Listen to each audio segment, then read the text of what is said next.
you're right.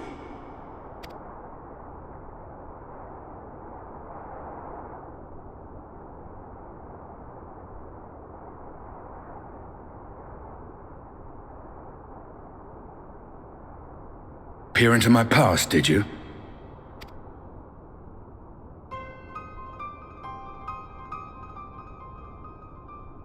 Well, I didn't quite relive the experience as you did, but I bore witness to it all.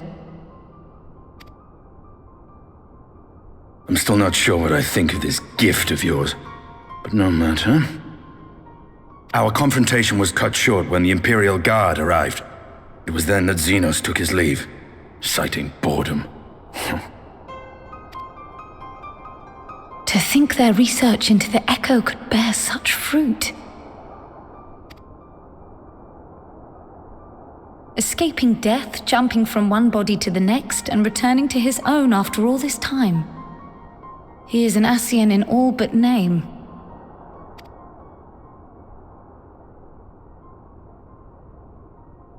It beggars belief, aye. But no more than a hero traversing the rift between worlds.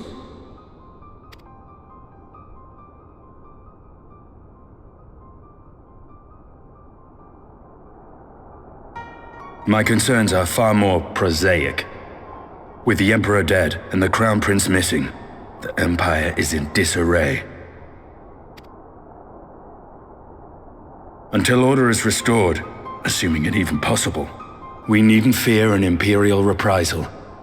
And for reasons of his own, Xenos took it upon himself to rid the world of Black Rose.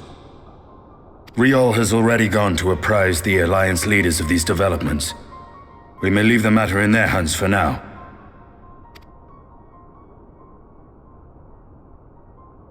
Then perhaps we have seen the last of the fighting at Gimlet. Though, if it comes to civil war, I cannot help but fear for the provinces.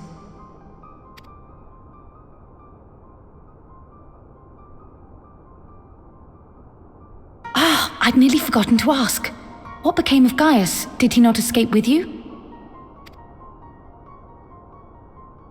That he did, but we parted ways shortly after leaving Garlemald. He claimed another threat had arisen which demanded his attention. He didn't elaborate, but the absence of some device or other in the capital gave him reason to believe they're planning something.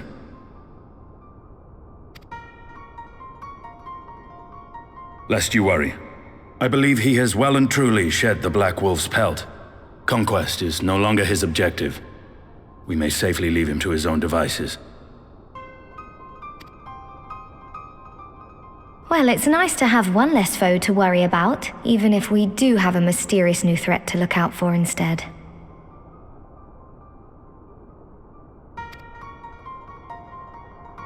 Speaking of which, I'll see that Riol and our shinobi are made aware. Though we still know next to nothing, it can't hurt to be vigilant.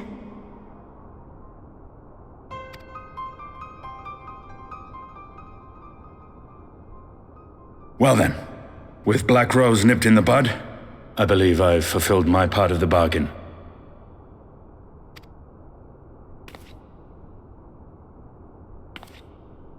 That's true, but with the Archon still slumbering away, we were hoping you might agree to stay with us for a little bit longer.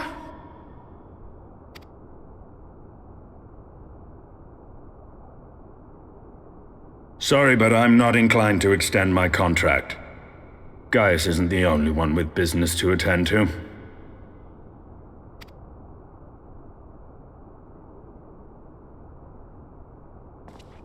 Thank you for your help then, Estinian. I see why Alphino admires you so.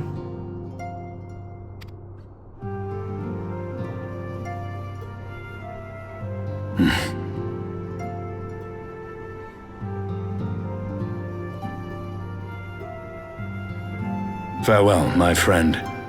See that you don't make a habit of dozing off in battle.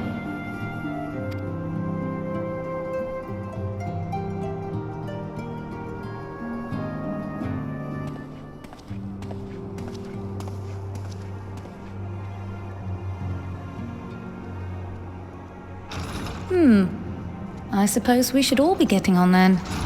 As ever, we will see to the Archon's needs. In the meantime, why not get some rest? You've more than earned it. Go on.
They're here, Commander. And I for one am grateful that they are. Told you've been busy since our paths last crossed at the Gimlet Dark. Not that I understand half of it. When the science spoke of other worlds, I'd struggled to describe what I pictured. Mayhap things would seem clearer were I to hear the tale from your own lips. But I'm afraid the situation will not afford us that luxury. I trust you two require no introduction. We meet again, hero of Eorzea.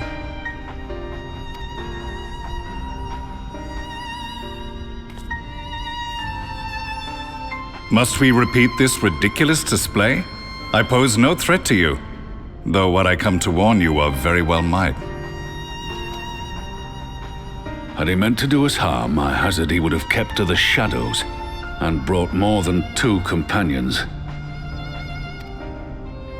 We need not pretend to be the best of friends, but I hope we can put aside our differences for the present.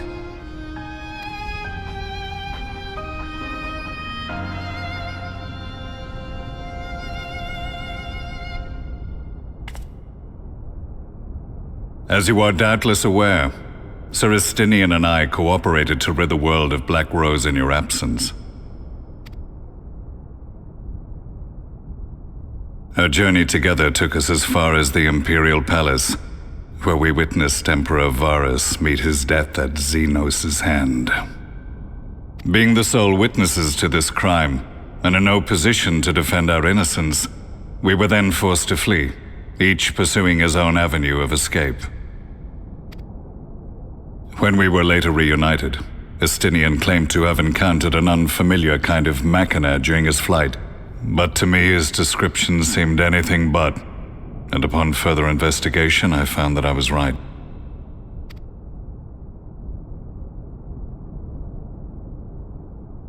The Empire is developing a new Ultima weapon.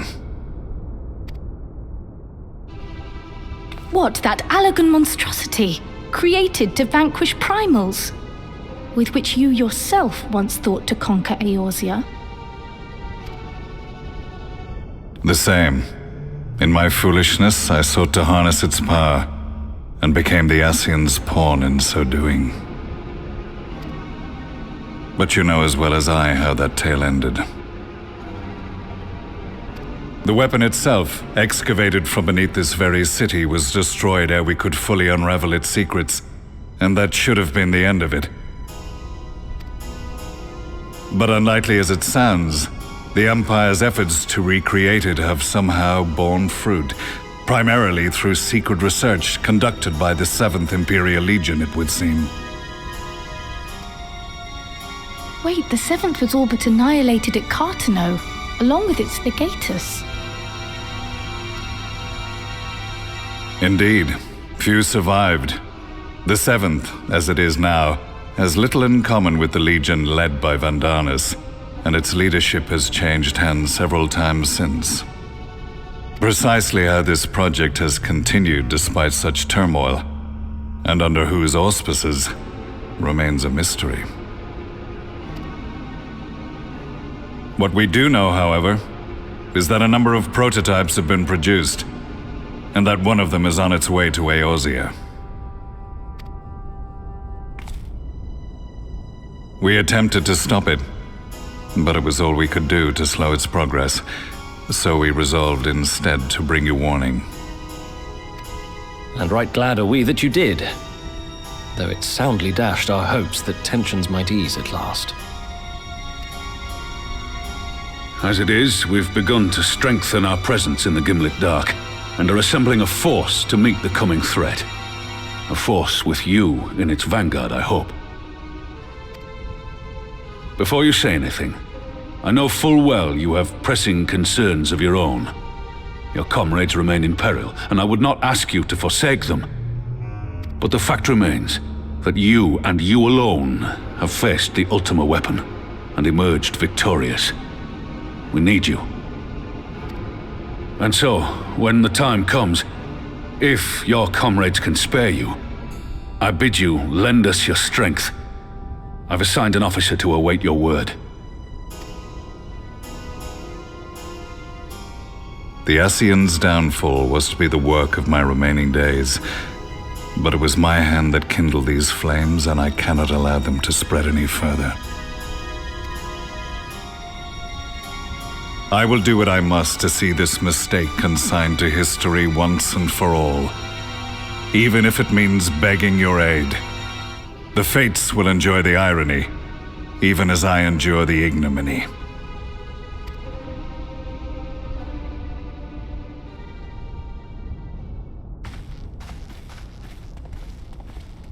I too shall make for the border and offer my skills, meager though they seem in such company. Mayhap we shall meet there anon.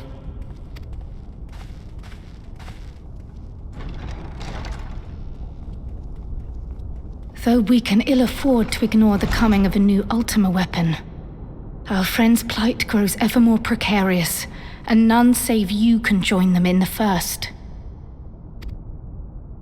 I only hope you are not forced to make a choice.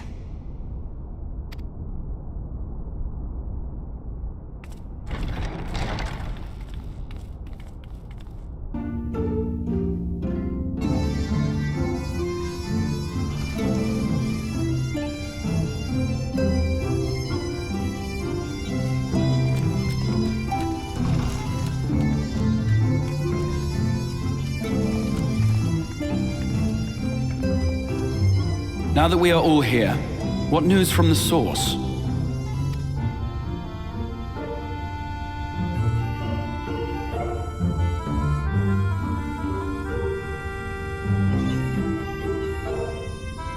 A new Ultima weapon? We must count ourselves lucky that Gaius has pledged his assistance. While this is indeed a worrying development, I think the state of the Empire as a whole greater grounds for concern. With the Emperor slain and Xenos returned, it is impossible to predict how matters will unfold in Garlemald. The Ultima weapon may be but the first of many unpleasant surprises. The situation beareth closer observation, of that there is no doubt, and doth compound our need to return unto the source.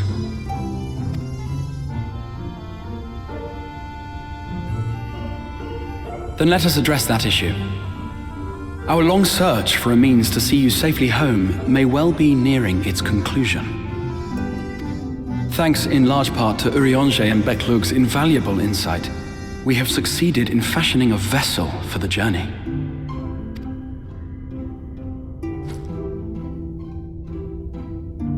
We set out to create a crystalline container retaining the more useful properties of white aurosite, but without its regrettable limitations. And after a good deal of trial and error, we made one. An ark for soul and mind both that will allow your incorporeal self in its entirety to be ferried between worlds. A spirit vessel, if you will. However,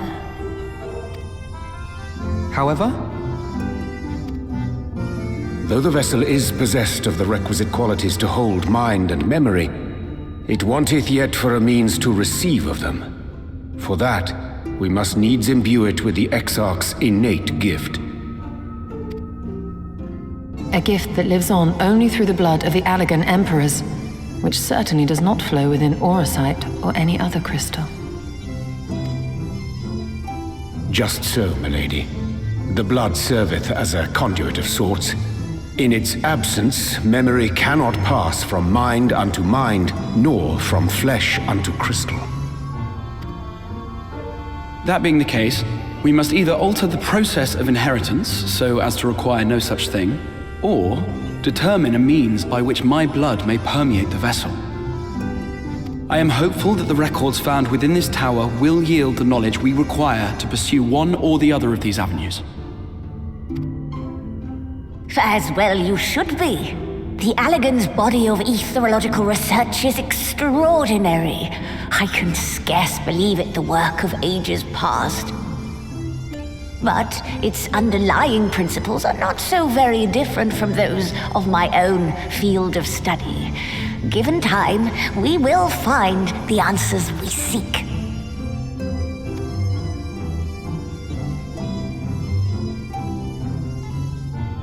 I know that you can ill afford to wait, and it pains me that I must ask you to do so. I can only reaffirm my promise to you that a solution will be found. Whatever it takes, I will see you safely home.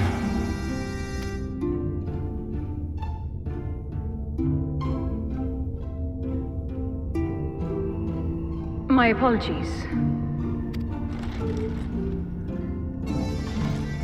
I do hope you haven't come to tell us that mortal peril fast approaches. No. I had hoped to speak with the Warrior of Darkness. But there is no need to cut short your meeting on my account. I will be waiting outside.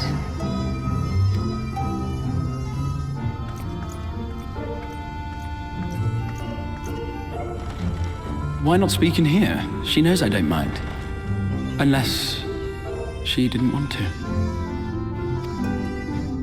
Perhaps I might accompany you. Though I am woefully ill-qualified to assist in the Exarch's research, I may yet be of some use to Lena.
Did you slay this Eater? Your orders were to await the main force before engaging. No, Captain. It wasn't us, I swear it. A man came out of nowhere and cut it down before we knew what was happening. By himself? Certainly it is no light warden, but nevertheless. It's true. Felled it with a single swing of his axe, he did. I've never seen anything like it. So I says to him, Who are you, the warrior of bleeding darkness? And he says, no, I'm a warrior of light. And that was it. Buggered off as quick as he came.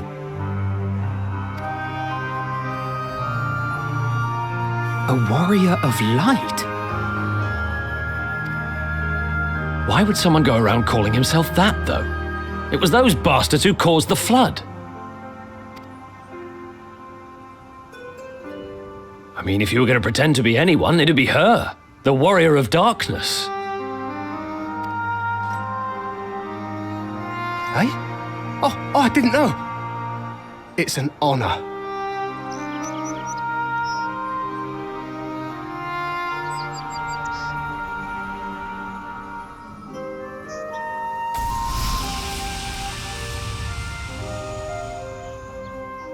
Since the Eater is no longer a threat, our work here is done. Return to your posts.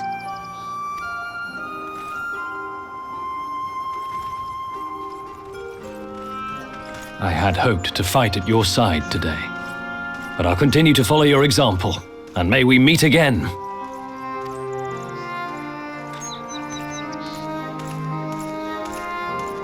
I apologize for the wasted journey. It seems I overestimated the threat. As for this warrior of light, I do not know who would be brazen enough to take that mantle for his own. Whatever it may once have meant, it is forever tainted by the association with the flood. The Exarch told me the truth of Ardbert and his comrades' deeds, and I am aware they played some part in your own triumph. But to most, they are synonymous with the calamity that befell this world. Still, if this man is minded to destroy Sin Eaters, I may forgive him his unfortunate choice of alias. But that is neither here nor there. I thank you for accompanying me. With that concluded, shall we return to the Crystarium? There is a proposal I should like to make.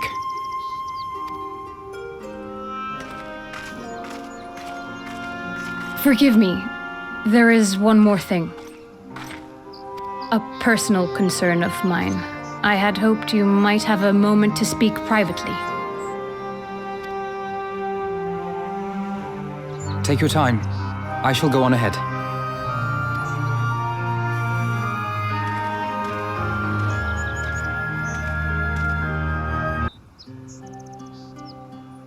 I will not mince words.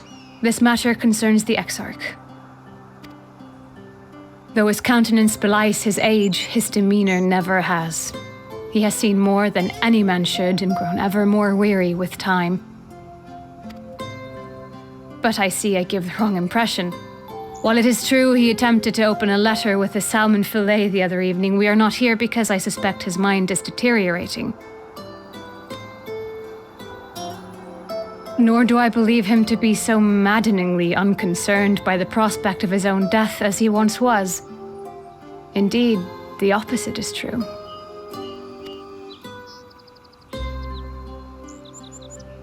It is for this reason that I seek your advice.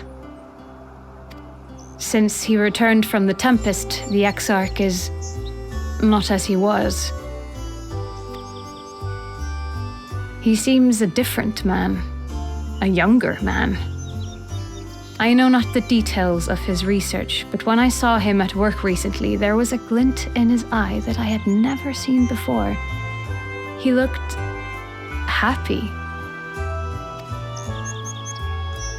It was as if he had peered into the future and for the first time found joy there. Though it gladdens me to see him thus, I wonder if I should not keep my distance. I fear that my presence will only anchor him to the past, remind him of all the pain that came before.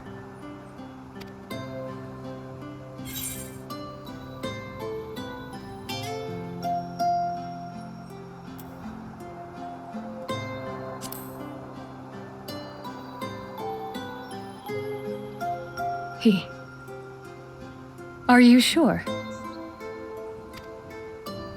Then perhaps we might remain as we were. as we have always been. What a relief.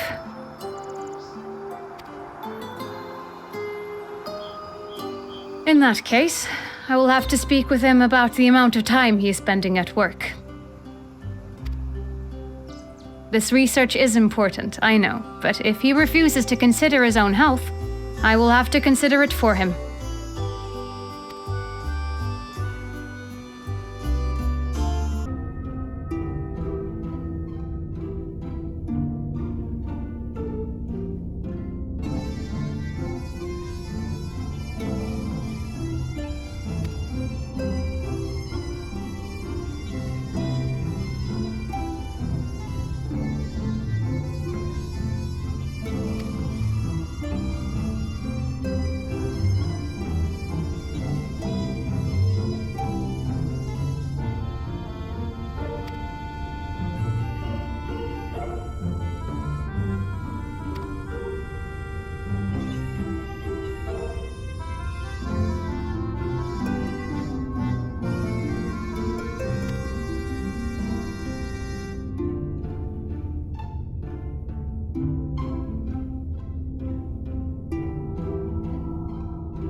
Yes, this looks to be nearly everyone. Let us begin, shall we? Though I am usually the first to hold forth at such events, I think on this occasion that honor should fall to you. They would be more inclined to take the word of the Warrior of Darkness. Indeed. In light of the subject matter, who better than thee to speak these truths?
wicked white. The Warriors of Light did all that? So they never... I mean, they only ever wanted to help. And when everything they'd done turned to ash, they still carried on. They gave everything to stop the flood. First their lives, then their souls. And they managed it too, in the end. They saved us. And we cursed their names.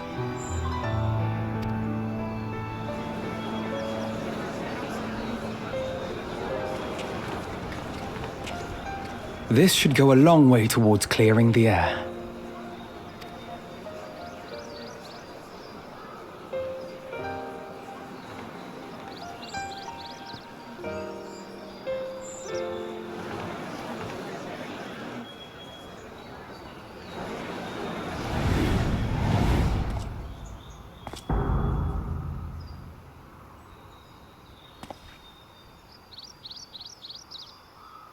Impossible.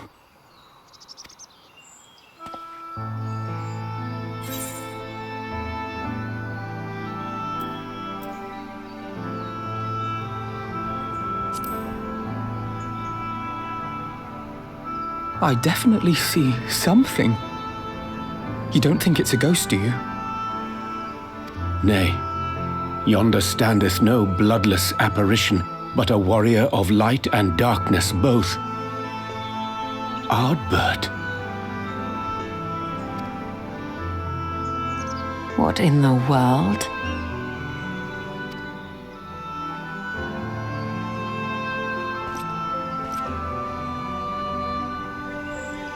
It's you! The one who slew the Eater!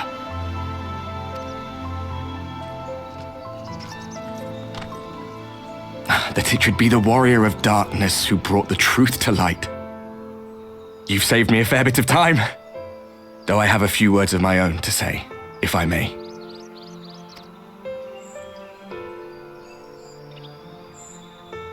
People of the Crystarium, I am Ardbert, one of those you know as a warrior of light. That's impossible. You should be dead. Aye, that I should. But as the world has been given new life, so too have I.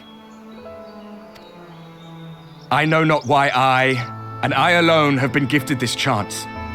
But I do know this. Only by the will of the star itself could such a miracle come to pass.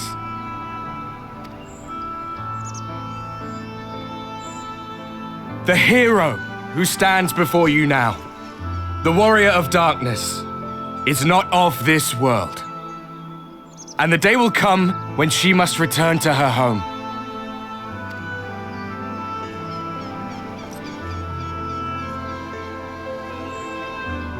But this land is our home. And if it is to remain so, now and forevermore, it is we who must protect it. The time to rely on saviors from afar has passed. It is you who must rise. You who must become the new warriors of light.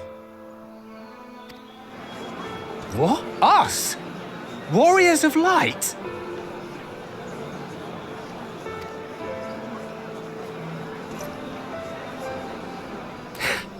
None of us were born heroes, my friend. I was only ever a man with a thirst for adventure. But wherever my journeys took me, I was invariably confronted with the same choice.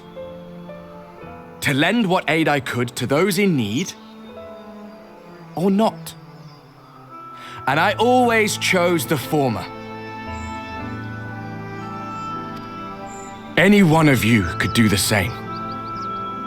All you need is the will to help your fellow man, and the resolve to see it through.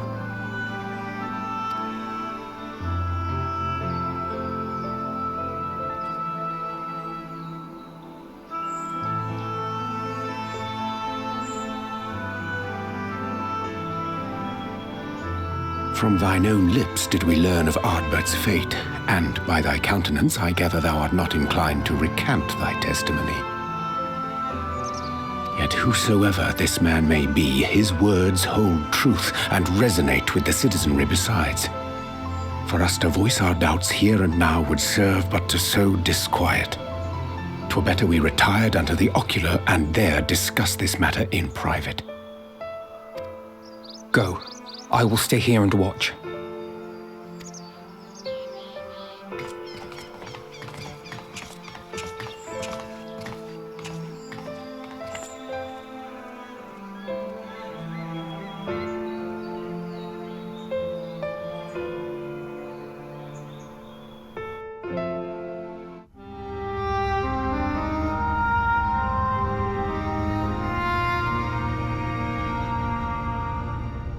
So, that is a warrior of light of the first. I've not had the pleasure of making his acquaintance, but as you all seem to be in agreement, I gather this is no simple case of mistaken identity.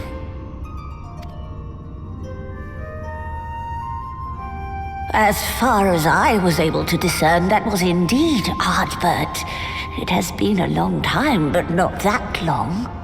Could he truly have been resurrected as he claims?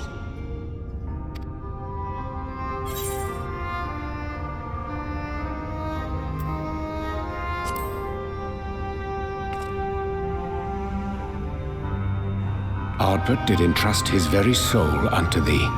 I see no reason to question thy judgment.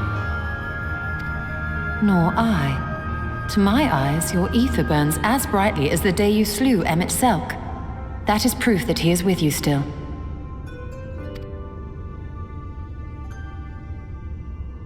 Yet that which standeth now before the people is far more than a passing imitation. I am reminded of the cardinal virtues, though a sin-eater he is not. Which leaveth but one plausible explanation.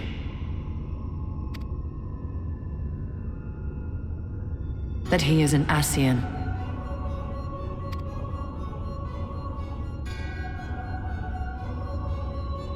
Given their fondness for posthumous possession, I would have to agree.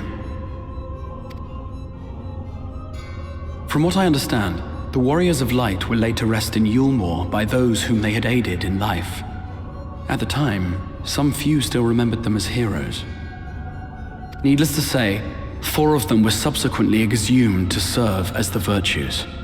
And if one knew where to look, Ardbert too would not have been difficult to find. Assuming then that this is indeed the work of an Ascian, my mind inevitably turns to the last remaining paragon to survive the Sundering.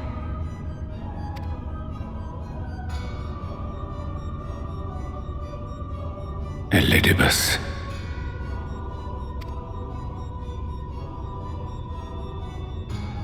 That Xenos hath reclaimed his own flesh is known. Thus evicted from his borrowed form, and cognizant no doubt of Emmett Selk's failure here in the first, 'tis quite possible the emissary chose Ardbert for his next vessel. Inhabiting the flesh of the fallen? My, that is unsavory. And they do this often, you say? Verily, for they possess no corporeal forms of their own. In what one may term their natural state, none save those gifted with the echo can perceive them.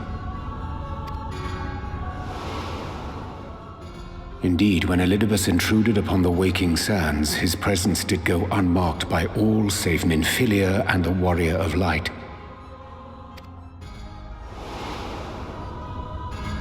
On that occasion, I myself remained ignorant of his coming until after his departure. It was only at a later juncture, when he deigned to appear before me in borrowed flesh, that I was finally able to take the measure of him. In such puppetry do the Ascians engage when they seek to influence the course of history. And they have gained much by it. Emmett Selk single-handedly built the Garlean Empire in this manner, while La Hebrea came close to conquering Eorzea, having taken possession of Thancred's living body. Yet it must needs be noted that the Ascians cannot avail themselves of all mortal vessels. For were they able to do so, none would serve as a better pawn than our own redoubtable champion. Mayhap the blessing of light shieldeth Hydaelyn's chosen from Ascian influence. Or mayhap other forces are at work. We cannot say for certain. Whatever the reason, I hope it holds true. I dare not contemplate what might come to pass otherwise. Is it not peculiar, then, that Ardbert's mortal remains should be susceptible, given that he was once a warrior of light? Or did the final departure of his soul make it possible, perhaps? Regardless, to hear an Ascian use him to call forth new warriors of light boggles the mind.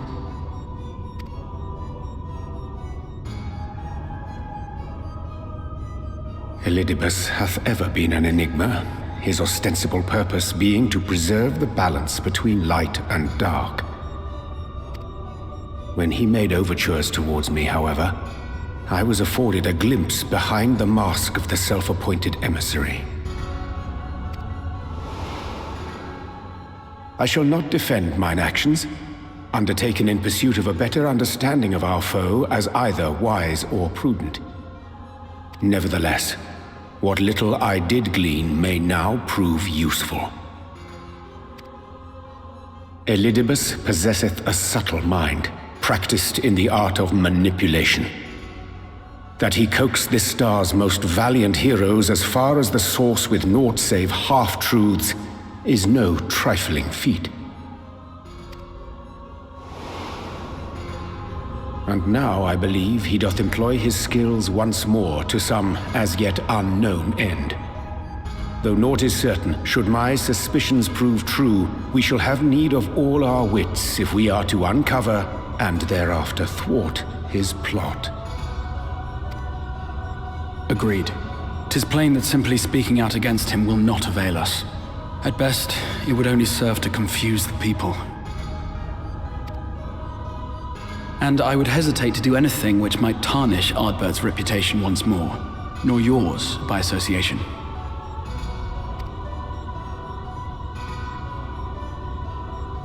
That being the case, it may be wise to keep a covert eye on this Ardbert's movements, as we attempt to discern his purpose and how best to mitigate his influence.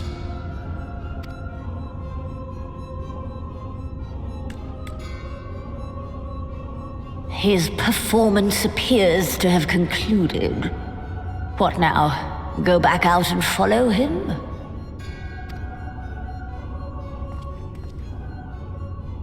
Twould appear Master Alphino already hath pursuit in mind, and I suspect one pair of eyes shall better serve our cause than half a dozen. Let the rest of us maintain an inconspicuous distance, for the present at least.